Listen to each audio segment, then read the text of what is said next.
Tomorrow is Remembrance Day, and today the Greater Essex County District School Board in Ontario has circulated an email to the 75 schools it runs in places like Windsor and Leamington, to the 4,500 staff and 34,000 students over which it presides.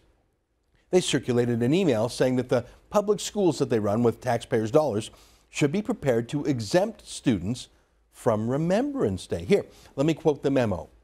Some schools may have their own school assemblies, while others may choose to participate in the ceremonies of their local municipalities, such as the Windsor Cenotaph. Okay, so far so good. But the next sentences are the key parts. Please be mindful that some families may be reluctant to have their children attend your location municipality's ceremonies. Please note that meaningful alternate activities should be provided at the schools for those families who do not wish their children to participate in any Remembrance Day ceremonies. And in case you're wondering who they might be referring to, in cities like Windsor, where the schools are about 10% Muslim, they gave a pretty strong hint. They gave some suggestions for other ways of celebrating Remembrance Day, including reading this story about the first Muslim soldier in the Canadian Forces who wore a hijab, the Muslim head covering, and another Islamic story too. The school is instructing its teachers that some students do not have to participate in Remembrance Day. Is it a coincidence that they included links to stories about Muslims in the Canadian Forces? There are at least 5 things wrong with this. The first is, this is Canada. Remembrance Day is part of our country. It remembers our history and the men and women who fought and died to keep us free. That is who we are. It is not a dark day, an embarrassing day, a racist day, a day of shame. It is a day of remembering who we are and why we are free and what we stand for and who sacrificed to make us this way. Exempting a student from participating in a civic activity in school has no justification. It's not like a religious day like Christmas. It's a day about all Canadians. It's a disgrace that any family would object to participating in it, especially an immigrant family who came here to benefit from our country. And if they're a Muslim immigrant, as most Muslims in Canada are, odds are they came here from a hellhole like Pakistan or Egypt or Iran. So for an immigrant family to object to our Remembrance Day is unacceptable, just as unacceptable as if they refused to be loyal citizens, and as if they rejected our country's sovereignty. In fact, it would call into question the basis on which they applied for and were granted citizenship. It's an act of disloyalty, pure and simple. That's what schools are for, I guess, to teach our culture and our history and to build community relationships, especially the public schools, bought and paid for with tax dollars. So if there's some recalcitrant family who puts Muslim supremacy ahead of Canadian citizenship, well, that's where the school would come in, right? To teach the Canadian way, to teach about Flanders Fields and Vimy Ridge and Dieppe and peacekeeping. That's what the schools are for. And even if some 60 or 70-year-old bigot for some backwoods village in Pakistan or Somalia doesn't want to respect Canada and Remembrance Day and doesn't believe in Canadian sovereignty and prefers Sharia law, well, that's where our Canadian public schools come in and teach those bigots, kids and grandkids, what it really means to be Canadian. It's where we side with Canada and help immigrant children become Canadian too. It's like with Aksa Parvez and her father. Aksa Parvez loved being Canadian. She loved dressing like a normal Canadian teenager without wearing a Muslim veil over her face. Her father disagreed and was so furious with her, he murdered her.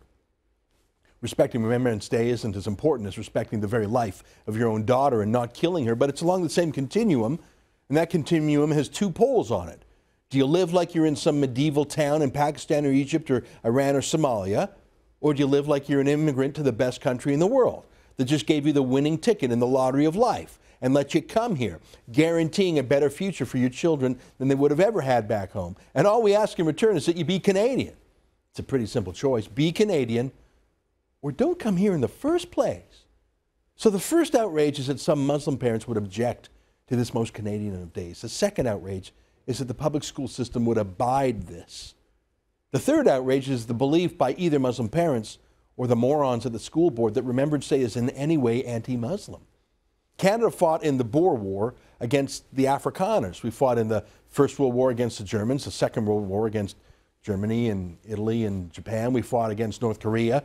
What on earth could possibly be objectionable to a Muslim family about any of that? Can you imagine if a German or Japanese family in Canada objected to Remembrance Day? The first and obvious question would be, what? Do you think the Nazis or Emperor Hirohito was right? Do you think we should have lost those wars?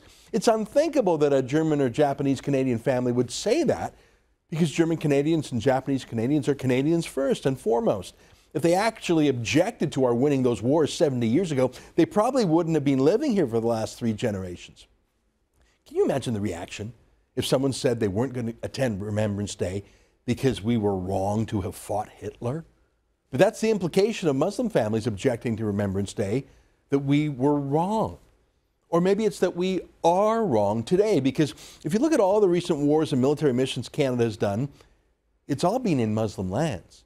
Fighting to protect Muslims in the Kosovo War, fighting to protect Muslims in Kuwait, who were invaded by Saddam Hussein, fighting to protect Muslims in Afghanistan, especially Muslim girls who weren't even allowed to go to school, fighting to liberate Muslims in Libya from Muammar Gaddafi, fighting to stop the Islamic State terrorists in Syria and Iraq from butchering everyone around them. 158 Canadians died trying to liberate that hellhole of Afghanistan from Sharia law thugs called the Taliban.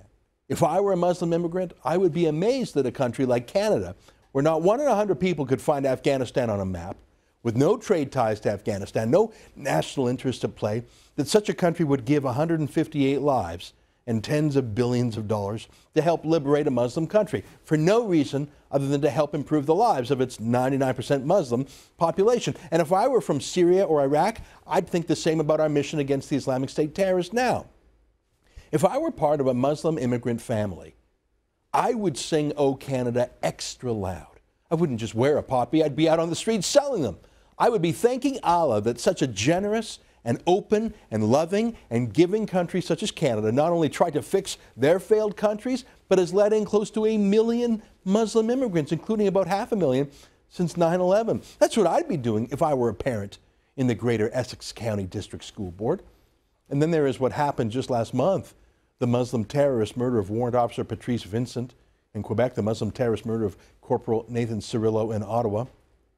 I would be aware of the shameful acts of Muslim extremists and how they do their violence in the name of Islam. Those terrorists say it's because of Islam. Most Muslim terrorist groups have the word Islam right in their name, like the Islamic State terrorist group does. So if I were a Muslim family in the Greater Essex County District School Board, I would be very conscious of all this and furious about and embarrassed about the fact that these terrorists were doing so in the name of Islam.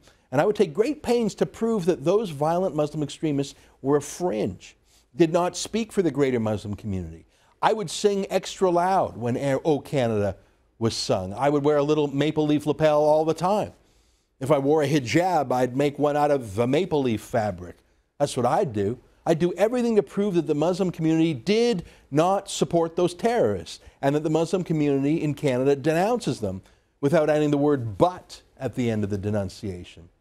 Instead, mere weeks after those shocking murders, including the shooting spree within our parliament itself, we have Muslim separatists who do not want to participate in Remembrance Day. That's what they are, separatists.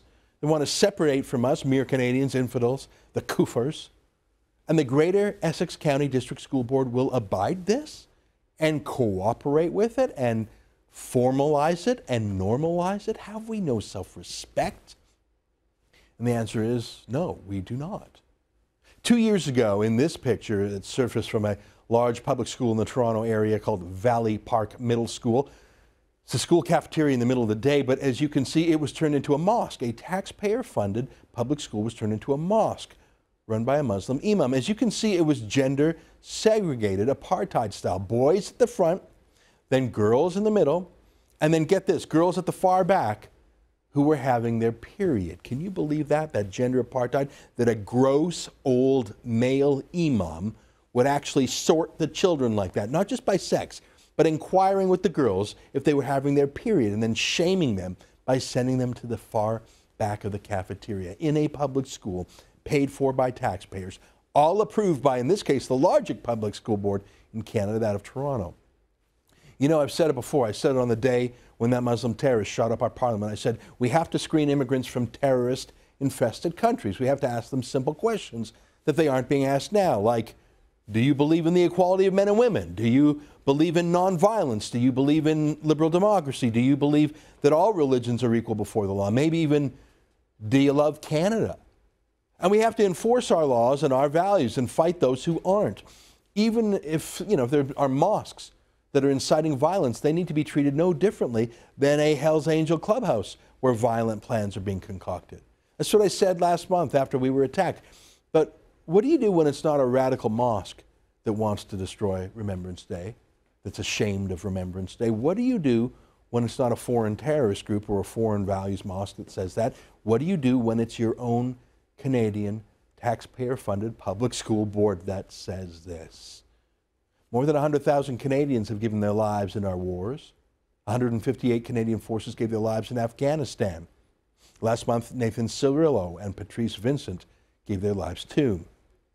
The politically correct, self-hating cowards at the Greater Essex County District School Board do not deserve the freedom that those great Canadians gave their lives to protect. We contacted the school board to ask them to explain themselves. They wouldn't admit the email was specifically about Muslims. Scott Scantlebury, the PR officer, told us that it was about religious accommodation, as if Remembrance Day was a religious event like Christmas, as if being Muslim naturally meant you don't support Canada. Oh, and this is classic. He said that such exemptions are, quote, usually requested by members of faiths in which pacifism is a tenet. Oh, really? Like the Amish, maybe?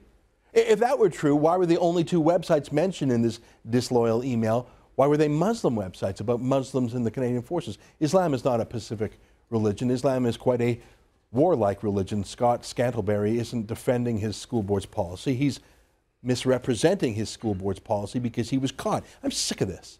I'm sick of disloyal Canadians who take everything we have and give nothing in return. I'm sick of people who come to Canada and bring violence or illiberal values like beating women and honor killings and terrorism. And I'm even more sick of mushy white bureaucrats making excuses for it.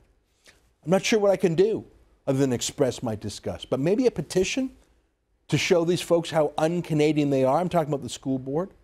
I've set up a website called loveitorleave.ca.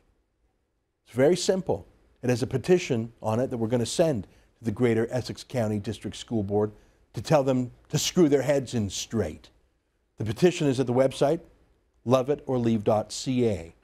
Because if you don't love Canada, why the hell don't you go somewhere else that suits your tastes and values a bit better? Loveitorleave.ca. Here's the petition. It's very simple. We, the undersigned, demand that the Greater Essex County District School Board require all students, regardless of their background, to attend Remembrance Day ceremonies. Plain and simple. Sign it and we'll forward the petition to the school board. And if you want to show your pride tomorrow, wear a poppy. And you know what? I've got a couple of t-shirts you can wear too. T-shirts that send a bloody clear message. Here's a shirt, Canada, love it or leave. And here's another one with our war memorial on it. These colors don't run. I am so furious that the very people who are supposed to be defending our country's history and teaching our country's values are the ones selling us out. I don't know if this petition will accomplish anything, but it will tell the school board their cowardice is unacceptable. It's un-Canadian. Tomorrow we'll have a whole show about Remembrance Day, and I'll have an announcement about a new charitable project I'm starting. But for now, sign my petition at loveitorleave.ca.